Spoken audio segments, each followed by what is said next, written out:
কথা বলবো বাস অ্যাসোসিয়েশনের সেক্রেটারি।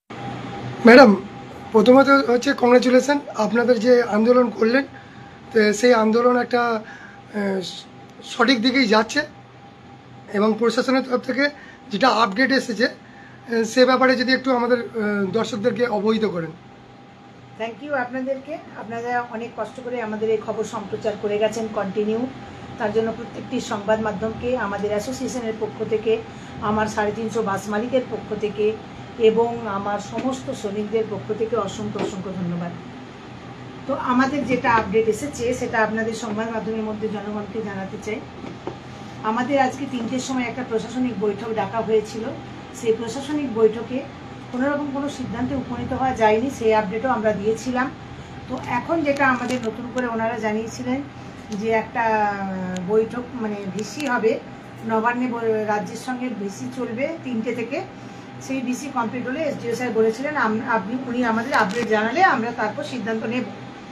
তো সেই জায়গা থেকে উনি আমাদের জানিয়েছেন আমাদের দাবিকে আমাদের রাজ্যের মুখ্যমন্ত্রী, মানবিক মুখ্যমন্ত্রী, উনি মান্যতা দিয়েছেন যে হাইট বাস যেটা তুলে দেওয়ার জন্য আমাদের দাবি ছিল 3.5 অর্থাৎ বাস চলাচল করার মতো শুধু যাত্রীবাহী বাস, ওই জায়গাটা মান্যতা পেয়েছে, হাইট বাস তুলে দেওয়া হবে। এবং সেই অর্ডার কপি এসে পৌঁছয়নি বলে আজকে তোলা গেল না, হয়তো কাল অথবা পরশু তুলে দেবে 2-1 দিনের মধ্যে।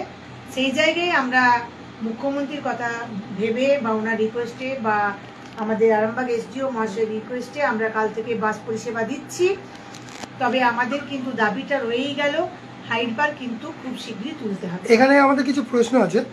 আন্দোলন চলাকালীন প্রশাসন একাধিক বৈঠক করলো কিন্তু তাতে কোনো সমাধান হয়নি, এখন হঠাৎ সিদ্ধান্ত বদল কেন, কি মনে হয় আপনার? দেখুন, হঠাৎ সিদ্ধান্ত বদল বলতে আমরা আপনাদের বলেছিলাম যে সব কথাটা কিন্তু মুখ্যমন্ত্রীর কান অব্দি পৌঁছয়নি, এটা অন্তত পার্সোনালি আমার দৃঢ় বিশ্বাস। যেখানে যেটাই বলা হয় না কেন মানুষ দেখবেন একটা ভুল বার্তা ছড়িয়ে দেয়, ওপর মহল সব জানে, এটা একটা যেন কমন ভাষা। কিন্তু আমরা কিন্তু একদম আজকে পুরো জাস্টিফাইড করলাম ব্যাপারটা যে না, উপর মহল সবটা জানতো না। যদি উনি জানতেন তাহলে কিন্তু এই বৃহত্তর আন্দোলন করার প্রয়োজন পড়তো না এই এতগুলো 350 বাসে। আপনি কি মনে করেন যে এই নির্দেশ জনচাপের ফল নাকি বাস মালিকদের আন্দোলনের সাফল্য? দেখুন, বাস মালিকদের আন্দোলনের সাফল্য বলবো না, জনগণ চেয়েছে, বাস মালিকরাও ক্ষতির শিকার হয়ে বাস বন্ধ করেছে এবং সর্বোপরি মানবিক মুখ্যমন্ত্রী ওনার কান অব্দি যখনই কথাটা পৌঁছেছেন উনি কিন্তু সবসময় বলেন জনগণের পাশে থাকার কথা, যে মানুষের পাশে থাকো, মানুষের কাছে থাকো। সেই জায়গা থেকে উনি বিবেচনা করে আজকেই ওপর মহলে অর্ডারটা গেছে, আজকেই অর্ডার পাস হয়েছে, আজকেই অর্ডার এসেছে। এই সিদ্ধান্তের পর ধর্মঘট প্রত্যাহার করবেন নাকি প্রশাসনের আনুষ্ঠানিক লিখিত নির্দেশ না আসা পর্যন্ত আন্দোলন চলবে? না না না, আমরা আন্দোলন তো করিনি, আমরা ক্ষতির শিকার হয়ে বাসগুলো বন্ধ করেছিলাম। যখন এতটাই আমাদের রাজ্যের মুখ্যমন্ত্রী মানবিক মুখ দেখিয়েছেন সেই জায়গা থেকে আমরা কিন্তু আর অনড় থাকতে পারলাম না। এই সিদ্ধান্ত চলাকালীন সাধারণ মানুষ যেভাবে পাশে দাঁড়িয়েছিল এটা কি ভবিষ্যতের নাগরিক আন্দোলনের একটা দৃষ্টান্ত তৈরি করলো বলে মনে করেন? সাধারণ মানুষ আমাদের ভালোবাসে, ওনারা আমাদের পাশে আছেন বলেই আজকে আমাদের রাজ্যের এত বড় জয়। আমাদের মুখ্যমন্ত্রীর ভরসা যে সাধারণ মানুষ ওনার পাশে আছেন, পাশে থাকবেন। ক্ষতিগ্রস্ত বাস চালক, কর্মচারী, সাধারণ যাত্রী এই ধর্মঘটের সময় যে অর্থনৈতিক ক্ষতি হয়েছে তার দায় কে নেবে? দেখুন, অর্থনৈতিক ক্ষতি হয়েছে, একটা প্রাকৃতিক বিপর্যয় ছিল এই ব্রিজ ভেঙে যাওয়াটা, এর দায় আমরা নিজেরাই নিচ্ছি। ভাগ্যের পরিহাস, ব্রিজ ভেঙে গেছে, কিছু করার নেই। উত্তরবঙ্গে এই যে প্রাকৃতিক বিপর্যয় কত মানুষের বাড়িঘর চলে গেছে, মানবিক মুখ্যমন্ত্রী কিন্তু পাশে আছে। মানবিক মুখ্যমন্ত্রী তো আমাদের পাশে আছেন, এটাই তো সব থেকে বড় কথা। যে উনি তো আমরা যেটা আপনাদের কাছে আর্তনাদ আমরা জানিয়েছিলাম যে আপনি মমতাময়ী মা, আপনি চাইবেন পশ্চিমবাংলার চতুর্দিকে যখন দীপাবলির আলো ঝলমল করে উঠছে তখন বাস মালিক এবং বাসের শ্রমিকদের বাড়িতেও এই দীপাবলির আলো, বাস মালিকদের সন্তান, শ্রমিকদের সন্তানদের মুখে একটুখানি হাসি যেন আপনি আমাদের চ্যানেলে সেই আবেদনটা করেছেন। সংবাদ মাধ্যমে আমি কিন্তু মুখ্যমন্ত্রীর কাছে এই আবেদন জানিয়েছিলাম।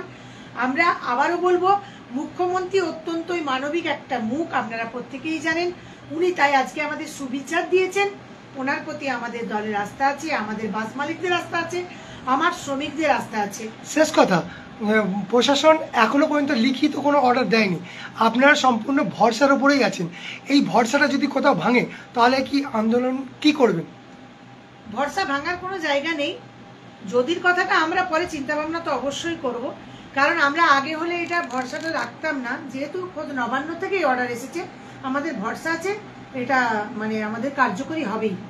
আমার পরিচয়, আমি আরামবাগ বাস মিনি বাস অপারেটরস ওয়েলফেয়ার অ্যাসোসিয়েশনের সম্পাদিকা মধুমিতা ভট্টাচার্য। ইয়াম্মা কোম্পানি অনুমোদিত আরামবাগ মহকুমার একমাত্র মেইন ডিলার আমনা অটো সাপ্লাই এখন বিশ্বমানের শোরুম নিয়ে হাজির হয়েছে আরামবাগের গড়বাড়িতে। বাইক ও স্কুটারের লেটেস্ট কালেকশন ন্যায্য মূল্যে পেয়ে যাবেন আমাদের এখানে।